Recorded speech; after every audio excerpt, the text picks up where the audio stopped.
Jadi ketika nanti masyarakat menemukan dugaan pelanggaran di wilayahnya masing-masing ataupun dimanapun itu bisa langsung ke pengawas pemilu setempat.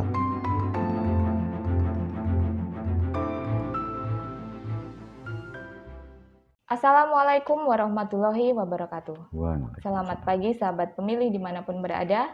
Berjumpa kembali dengan saya, Diah Ayu Kartika Dewi dalam acara talk show KPU Kebumen Menyapa dari Sapa Jadi Tahu. Sahabat pemilih, tujuan utama pemilu adalah untuk memilih pemimpin yang legitimit, yaitu pemimpin yang dipilih atas kehendak rakyat. Namun, untuk mewujudkan tujuan mulia tersebut, ada beberapa prasyarat yang harus dipenuhi.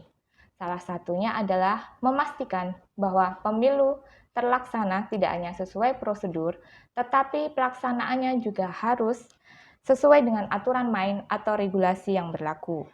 Dari sinilah kemudian urgensi fungsi pengawasan terhadap penyelenggaraan pemilu diperlukan. Episode kali ini akan membahas tentang peran strategis Bawaslu dalam pengawasan pelanggaran pemilu. Untuk itu, di studio telah hadir Ketua Bawaslu Kabupaten Kebumen, Bapak Arief Supriyanto Esos. Selamat pagi, Pak Arief. Selamat pagi, Mbak Dia. Selamat pagi, sahabat pemilih dimanapun berada. Assalamualaikum warahmatullahi wabarakatuh. Waalaikumsalam warahmatullahi wabarakatuh. Terima kasih atas kehadirannya di studio kami, Pak Arief. Sama-sama, Mbak. Sehat, Mbak? Alhamdulillah. Alhamdulillah. Nah, sesuai tema tadi yang sudah sempat saya singgung di awal ya Pak, Ya. kita hari ini akan membahas tentang peran strategis Bawaslu dalam pengawasan pelanggaran pemilu. Ya. Nah ini di awal mungkin Pak Arief bisa menjelaskan sejauh mana cakupan pengawasan Bawaslu ini, kewenangannya untuk mengawasi pemilu ini seperti apa Pak? Silakan. Ya. Kalau cakupan pengawasan ini cukup luas ya. Kami mengawasi tahapan pemilu dari awal pratahapan sampai dengan selesainya tahapan. Ada tahapan pencalonan, kemudian pemutahiran data pemilih, kampanye, masa tenang, pungut hitung, dan sampai pelantikan itu kami memang mengawasi itu. Kemudian yang diawasi pun itu juga bukan hanya pelaksana, bukan hanya penyelenggaranya. Jadi di sini kami juga mengawasi penyelenggara, penyelenggaraannya, kemudian juga pesertanya dan masyarakat secara umum. Kita awasi itu. Nah, kewenangan kami memang punya kewenangan untuk memberikan rekomendasi maupun ada proses penanganan pelanggaran yang bisa kami tangani ketika itu terpenuhi unsurnya nantinya. Nah, seperti itu. Nah, namun di masyarakat mungkin masih ada sekelompok atau sebagian masyarakat itu memandang bahwa Bawaslu ini perannya kurang strategis gitu dalam pengawasan pemilu, terutama dalam hal penindakan pelanggaran. Nah, ini menurut Bapak, tanggapan Bapak seperti apa? Ya, ini masalah ketidakpuasan ya. Memang untuk memuaskan semua pihak itu menjadi tujuan kami juga sebetulnya ya. Tapi yang paling utama itu kepatuhan kita terhadap regulasi ya. Jadi kami bertindak sesuai regulasi yang ada. Tentang kepuasan masyarakat, ya mungkin ada kelompok-kelompok yang tidak puas ya dengan hasil capaian ataupun hasil proses yang kami lakukan. Itu tentunya tidak bisa dipungkiri ya, karena ini proses kontestasi politik. Di sana ada pihak tertentu dengan berbagai kepentingan.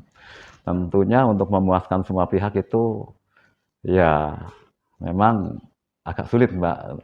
Cuma berapa persen kepuasan masyarakat itu yang memang belum kami jajaki, baik lewat survei, jajak pendapat maupun apapun.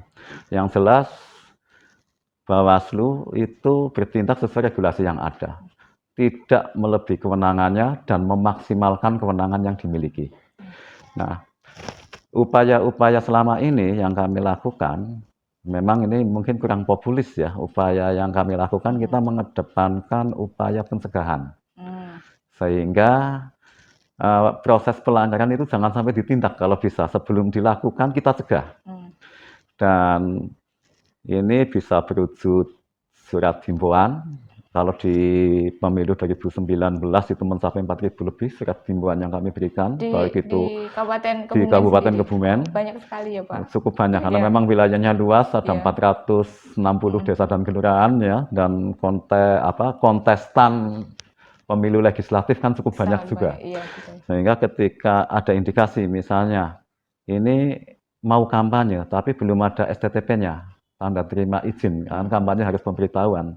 Ini tidak boleh. Nah itu nanti pengawas kami akan memberikan surat himbauan langsung kepada yang bersangkutan supaya apabila akan melaksanakan kampanye harus izin dahulu, dibuktikan dengan adanya STTP, izin kampanye itu ke kepolisian. Pemberitahuan ya, sifatnya pemberitahuan kepada kepolisian. Juga kalau ada indikasi-indikasi kampanye tempat ibadah misalnya, kadang kan mereka tidak tahu bahwa fasilitas pendidikan, kemudian fasilitas ibadah itu tidak boleh untuk kampanye. Nah, kebetulan ada paslon yang, bukan paslon, ada peserta yang misalnya tim atau apa yang akan melaksanakan kegiatan di masjid atau di musola, itu pun kita himbau langsung supaya jangan dilaksanakan di tempat itu. Nah, termasuk juga rekomendasi-rekomendasi, kami juga memberikan saran perbaikan kepada baik itu KPU, kemudian di tingkat Panwasam kepada PPK, bahkan sampai tingkat PPPS pun kami memberikan saran perbaikan ya, baik itu di daftar pemilih, kemudian kaitannya pelanggaran protokol COVID misalnya ya, ada PPDB tidak menggunakan APD standar dan lain sebagainya, itu pun diingatkan langsung dan itu jumlahnya juga cukup banyak Mbak, yang kita lakukan. Dan walaupun pencegahan sudah maksimal, memang diakui ada beberapa laporan ya tercatat di kami itu ada 7 penanganan yang ada di kami, 7 penanganan pelanggaran di Pilkada 2020. Oh iya. Nah ini upaya terakhir ini Mbak, kalau dalam istilah hukumnya ultimum remedium untuk upaya penindakan ini. Yang pertama itu pencegahan yang dulu kita melalui utamakan. surat himbauan, rekomendasi, baru kalau setelah ada pelanggaran yang tidak bisa dicegah lagi, baru kita lakukan penindakan. Seperti baik Pak. Nah ini selanjutnya Pak, tadi adalah masyarakat yang kurang puas terhadap kinerja Bawaslu yang kayaknya kurang kelihatan gitu. Nah, kalau yang ini nih, ada masyarakat yang memahami bahwa Bawaslu ini harusnya bisa menindak secara langsung pelanggaran-pelanggaran yang terjadi gitu loh.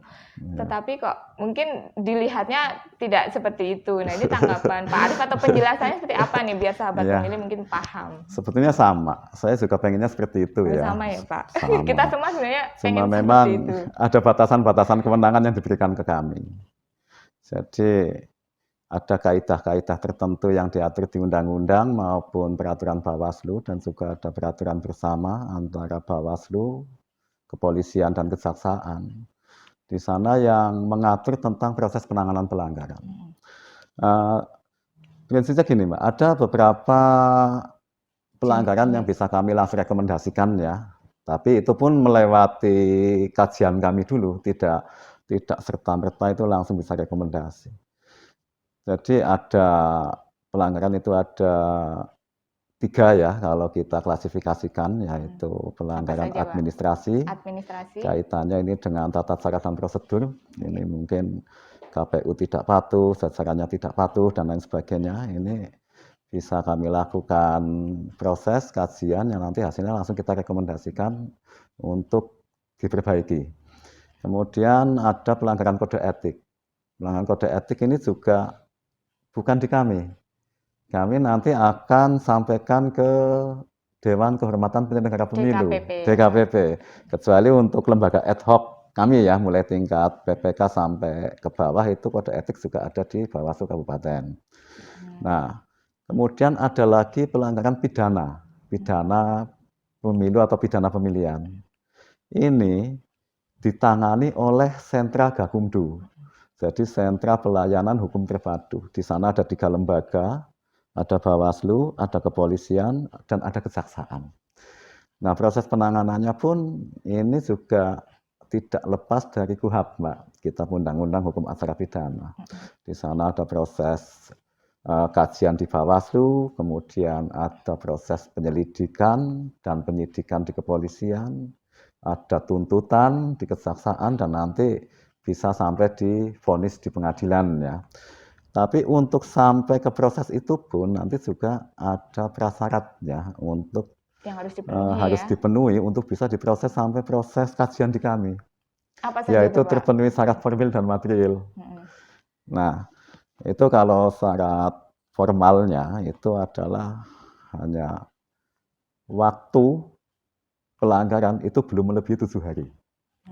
Nah, jadi ada batas daluarsa. Oh, ada batas daluarsa. Iya. Kalau sudah terlalu lama nggak bisa diproses Nggak bisa, juga. maksimal undang-undang mengatur maksimal 7 7 hari. hari. Misalnya ada politik uang, sudah lebih dari 7 hari, maka kami tidak bisa proses. Kemudian identitas pelapor, di sana juga harus jelas. Jelas. Ya kalau tidak jelas nanti bisa sih masih kami jadikan temuan ya. Tapi yang ketiga ini tentang identitas terlapor, pelakunya. Pelakunya juga harus jelas. Harus jelas. Karena yang dibuktikan dengan apa, Pak? Kalau identitas? Iya, nama alamat lah ya, minimal ada kan nama alamat pelaku. Karena ada kasus gini, dia melaporkan baliho yang dirusak. Pelakunya siapa? Tidak tahu. Yang merusak siapa. Nah kami mau menindak, itu juga tidak bisa karena ini terlapornya tidak ada, tidak terpenuhi unsur terlapornya. Nah kalau kami mencari pelakunya, kami hanya punya waktu penanganan pelanggaran itu hanya 3 hari sejak diregister. Wow. Ditambah 2 hari itu untuk meminta keterangan tambahan. Tidak akan cukup, saya kira waktu 3+2 untuk mencari pelakunya sampai memproses dengan 2 alat bukti yang lengkap. Sehingga memang ya kami tidak menuntut ya, tapi keinginan kami ketika ada laporan minimal pelakunya itu jelas ada. Kemudian kalau syarat materialnya ini ada uraian kejadian. Jadi ada kronologi lah, ini peristiwanya seperti apa lah, ditulis singkat nggak apa-apa, kronologi kejadian. Kemudian waktu dan tempat kejadiannya di mana. Kemudian ada saksi dan bukti. Kenapa dibutuhkan saksi dan bukti? Ya memang di KUHP sudah diatur di sana sebuah perkara bisa masuk ke proses penyidikan di kepolisian, di sana kan memang harus terpenuhi 2 alat bukti. Ya. Kalau tidak terpenuhi itu, kami memaksa pun tidak bisa masuk. Tidak P21 iya, ya, tidak bisa masuk. Sehingga memang ini ya memang penegakan hukumnya seperti itu. Jadi memang regulasinya mengaturnya seperti itu. Ya kita tidak bisa mengesampingkan itu. Kita harus mematuhi apapun yang sudah diatur di undang-undang. Nah, jadi tadi saya rangkum sedikit ya Pak, berarti Bawaslu ini ada menangani pelanggaran ada 3 jenis ya Pak, tadi ya. Yang bisa ditangani Bawaslu sendiri sampai tahap rekomendasi adalah pelanggaran administrasi dan kode etik. Kode etik untuk tingkat jajaran ad hoc. Ad hoc, ya. Ad hoc di tingkat pengawas. Iya, pengawas kalau KPU harus ke DKPP juga. Iya, kalau kabupaten. Nah, kemudian ada satu lagi Mbak, sebetulnya yang bisa kami putuskan itu adalah sengketa.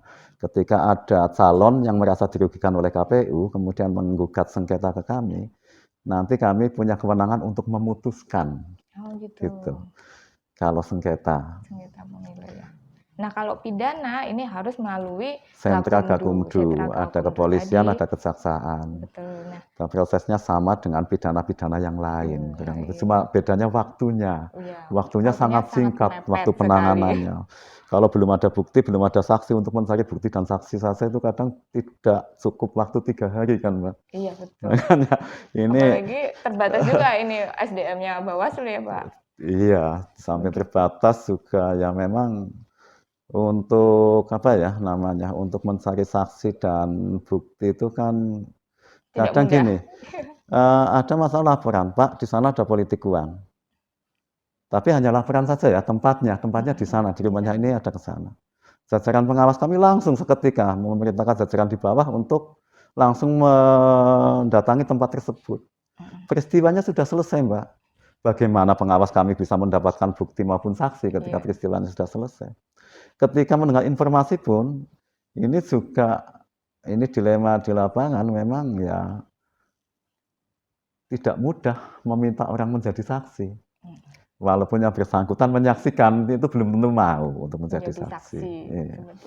Kemudian bukti-buktinya ketika itu juga memang ya itu PR kami bagaimana bisa melakukan proses dengan efektif supaya nanti masyarakat lebih terpuaskan lagi ya, itu.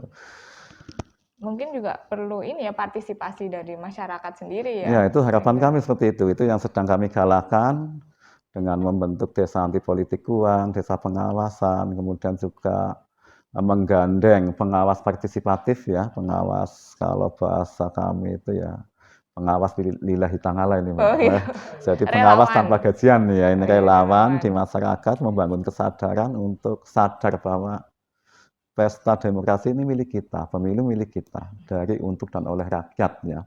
Masa kita rusak sendiri. Makanya di sini mudah-mudahan harapan kami sih partisipasi masyarakat semakin tinggi dalam proses pengawalan ya, pengawasan, sehingga nanti untuk mendapatkan dua alat bukti ataupun untuk melakukan pencegahan ya, yang paling utama ini lebih mudah. Kalau masyarakat setempat bisa mencegah kejadian di masing-masing wilayahnya, ini tentunya akan sangat efektif ya di sana. Baik Pak Arief, sebelum kita lanjutkan ke tema perbincangan selanjutnya, kita break dulu sebentar. Oke. Nah, sahabat pemilih, kami akan kembali setelah yang satu ini.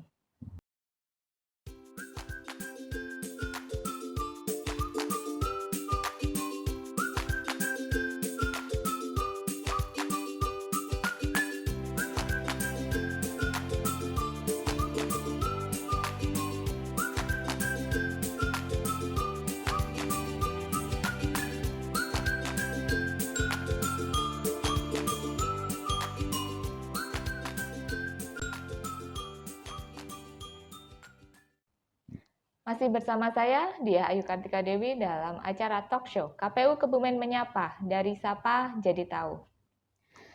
Nah, Pak Arief, kita tadi sudah banyak membicarakan tentang proses pelanggaran, jenis-jenis dan sebagainya ya. Iya. Nah, ini saya akan menanyakan tentang alur pelaporan. Banyak mungkin masyarakat yang belum mengetahui bagaimana jika mereka menemui suatu tindakan pelanggaran, tapi mereka bingung harus bagaimana. Harus kemana ya, bagaimana begitu, kemana ya. Iya. Ya. Apa yang harus dilakukan pertama kali? Sebenarnya sangat mudah ini Mbak Diah dan sahabat pemilih dimanapun berada. Jadi ketika nanti masyarakat menemukan dugaan pelanggaran di wilayahnya masing-masing ataupun dimanapun itu bisa langsung ke pengawas pemilu setempat. Ada pengawas pemilu desa, ada pengawas pemilu kecamatan, dan juga ada Bawaslu Kabupaten Kebumen. Silahkan mau kemana, langsung ke Bawaslu juga bisa, nanti ke Panwascam juga bisa. Datang saja ke sana, sampaikan bahwa kami telah melihat hal ini. Nanti oleh pengawas setempat akan diarahkan. Ada saksinya tidak Pak, ada buktinya tidak Pak, kemudian punya identitas apa tidak Pak. Karena ini untuk menjadi pelapor ini harus memenuhi hanya 3 nih Mbak yang bisa jadi pelapor. Pertama itu peserta. Kedua itu pemantau pemilu. Yang ketiga masyarakat yang mempunyai hak pilih. Jadi kalau masyarakat yang tidak mempunyai hak pilih itu tidak bisa melapor. Ya. Kalau sudah dipastikan dia salah satu dari ini, itu bisa. Masyarakat yang mempunyai hak pilih atau pemantau pemilu atau peserta pemilu. Ini bisa dibuktikan dengan KTP. Nanti bawa identitas ya, identitas diri. Nah, nanti selanjutnya akan diarahkan oleh petugas. Nanti ada form, namanya form A ya, form A1 nanti di proses penanganan pelanggaran itu nanti dibantu diisi oleh petugas. Siapa pelakunya, kemudian kejadiannya di mana, uraian kejadiannya seperti apa, nanti kan akan ditanyakan. Nah, apabila di pilkada nanti ketika itu belum lengkap, masih ada kesempatan untuk melengkapi. 2 hari untuk melengkapi ketika misalnya, oh masih kurang bukti, oh masih kurang saksi, nanti masih ada waktu untuk melengkapi. Nah, kalau sudah lengkap, nanti baru kami register. Kemudian kami lakukan proses penanganan pelanggaran. Tapi kalau tetap tidak lengkap, memang ya mohon maaf terpaksa tidak bisa dilanjutkan, tidak bisa diproses. Nah, yang jelas yaitu tadi yang saya sampaikan di depan bahwa harus terpenuhi syarat formil material. Tapi sebetulnya proses itu bukan hanya dari laporan, Mbak. ada juga penanganan pelanggaran yang itu hasil temuan pengawas pemilu. Itu pun harus terpenuhi syarat formil materialnya juga.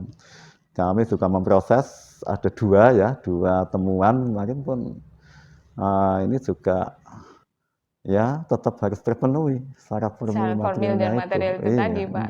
Nggak bisa Jadi, enggak seperti itu ya, Pak. dan tidak bisa sampai ke pengadilan juga, tidak sampai proses ini sampai putusan pengadilan tidak sampai waktu itu, tidak sampai ke proses penyidikan malah. Jadi intinya bila masyarakat itu memenuhi 3 unsur tadi, apakah peserta pemilu, pemantau pemantau, pemilu, maupun masyarakat pemilih. yang mempunyai Masyarakat hak pilih. hak pilih Ya kayak Pak Polisi, Pak Tentara tidak punya hak tidak pilih bisa, itu, jadi nggak tidak bisa. bisa melapor begitu Tidak bisa ya. melapor. Menemui dugaan pelanggaran bisa langsung datang ke pengawas pemilu setempat, pemilu setempat baik di tingkat desa, kecamatan maupun kabupaten, kabupaten, seperti itu ya, iya. Pak ya. Terus yang kedua jangan lupa untuk memenuhi syarat formil dan material. Iya, nanti itu bisa dibantu, bisa dibantu oleh nanti petugas pengawas setempat, ya. Iya, pengawas setempat. Tapi alur pelaporan sangat mudah. Iya betul. Nah selanjutnya Pak, ini untuk memberikan pemahaman juga mungkin pengetahuan tentang pemilu yang berintegritas nih terhadap sahabat pemilih di rumah.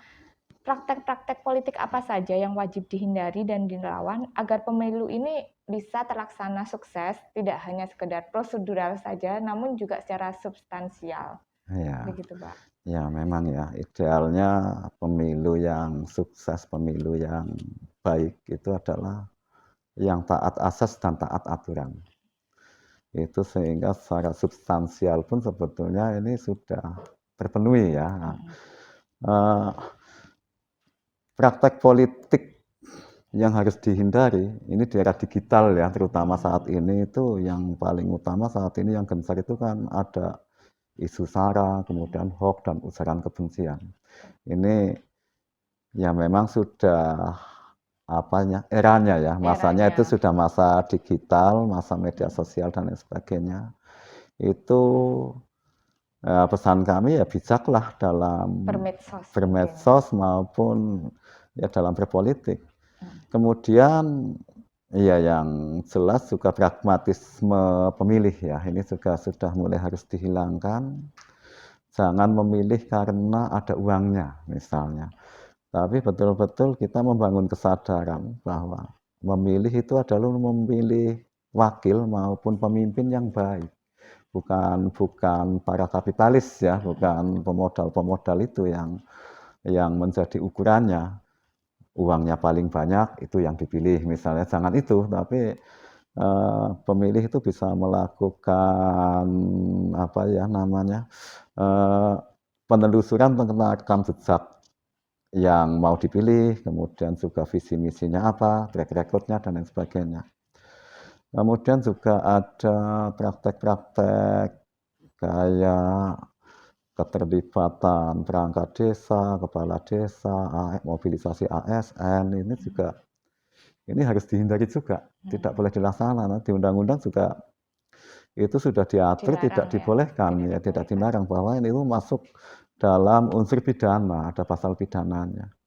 Sebetulnya undang-undangnya sudah tegas mengatur ada pidananya ya, sudah tegas. Tinggal bagaimana kita mematuhi dan melaksanakan itu. Ya, kemudian ya itu meningkatkan partisipasi juga nanti masyarakat ketika sadar, partisipasi masyarakat untuk menjaga, untuk bisa menghasilkan pemilu yang sukses secara substansial itu bisa diwujudkan. Begitu.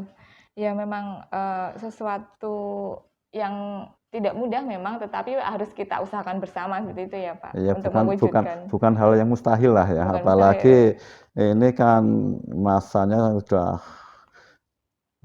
sudah bukan masa zaman dulu lagi lah ya, kita kan sudah menjadi bangsa yang semakin cerdas ya, betul.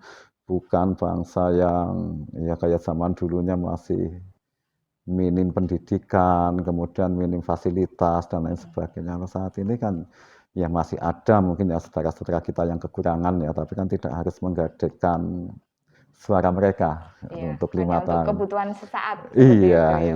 Nah, Bagaimanapun juga yang namanya pemilu itu memang bukan untuk merubah pekerjaan seseorang, itu bukan ya. Eee, jadi misalnya gini, saya milih, siapapun yang jadi, ya saya tetap jadi petani.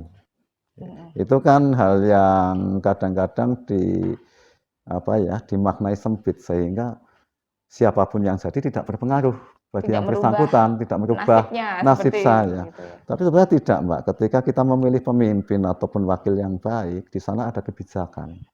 Apakah seorang petani tidak butuh jalan yang bagus, tidak butuh negara yang aman, tidak butuh fasilitas pendidikan buat anak-anaknya. Itu kita lebih membangun ke arah ke sana, Mbak, bukan pragmatisme yang kita dapatkan saat ini.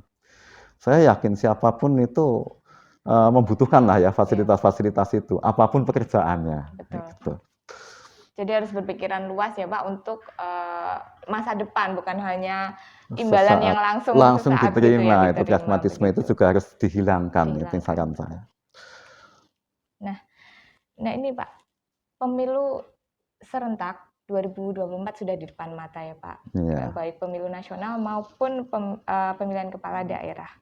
Nah, ini harapan Bapak terhadap para pemilih, terutama generasi muda, agar mereka peduli dan berpartisipasi dalam penyelenggaraan pemilu yang sukses dan berintegritas.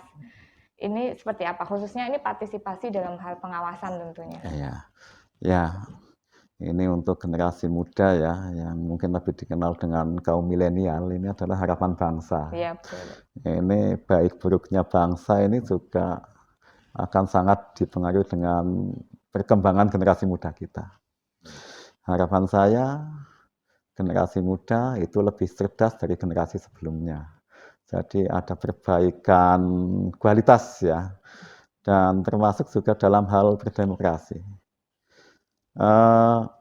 Kalau kita melihat untuk generasi muda, kita juga memang melakukan sosialisasi ke sana, Mbak, pendekatan ke sana, yaitu kepada pemilih pemula, baik itu di kampus maupun di sekolahan ya.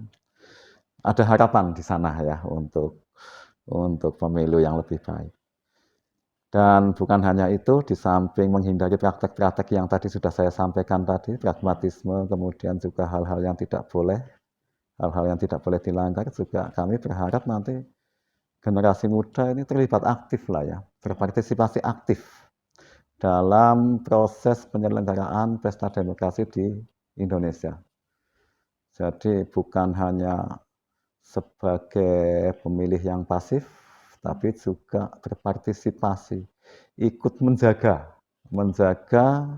pemilu maupun pilkada ini dilaksanakan dengan baik. Caranya adalah dengan berpartisipasi, ikut mengawasi di komunitasnya masing-masing, di wilayahnya masing-masing, syukur nanti meluas sampai di tingkatan yang lebih tinggi lagi. Sehingga semakin banyak nanti pengawas-pengawas partisipatif yang ikut mengawal ya. Kalau mengandalkan jumlah pengawas pemilu, jumlah KPU dan jajarannya, itu tidak seberapa, Mbak. Bisa dibayangkan, pengawas pemilu di desa itu hanya satu. Desa itu kadang RT-nya itu sampai 40-an, 40 RT. Bagaimana satu orang itu mengawasi 40 RT dengan kegiatan mungkin satu RT ada 2 ya. Mana yang sedang melakukan politik uang, mana yang sedang mobilisasi ASN. Tapi ketika masyarakat yang menjaga di wilayah masing-masing menemukan kemudian melaporkan ke kami, tidak melaporkan, memberikan informasi pun itu akan sangat membantu kami. Ada informasi di sana, ada pertemuan, kemudian ini zamannya kan sudah zaman WA, zaman media sosial ya, itu nanti berjalan harapan saya minimal berpartisipasi lewat itulah kita nanti generasi muda lebih aktif untuk ikut bersama-sama membangun bangsa melalui partisipasinya dalam penegakan aturan pemilu maupun pilkada, Mbak. Gitu. Ya baik. Jadi harapannya para generasi muda ini aktif dalam mengawasi jalannya penyelenggaraan pemilu seperti itu ya. Iya. Awasi dan laporkan seperti itu. Iya. Minimal informasikan. Minimal itu. Ya, tidak berani jadi pelapor, informasikan. Iya. Nah, nanti ada pengawas kami yang bisa diturunkan ke sana untuk membantu mencarikan untuk menindaklanjuti itu bisa ditindaklanjuti atau tidak nanti. Baik.